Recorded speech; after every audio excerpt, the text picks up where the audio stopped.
DJ DJ DJ DJ Dhananjay Dhananjay Dhananjay Dhananjay Raja Raja Raja Raja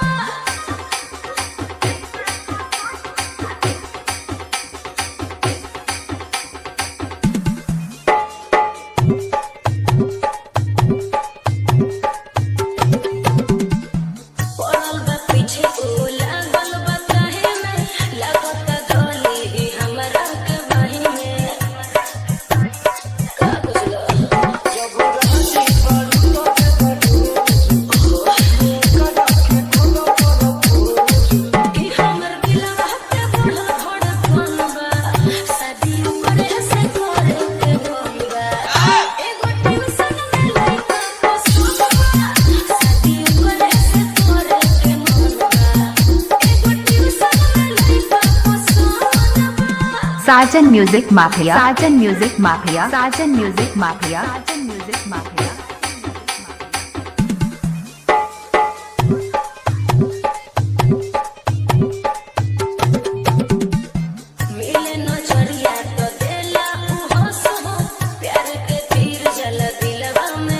DJ DJ DJ Dhananjay Dhananjay Dhananjay Dhananjay Raja Raja Raja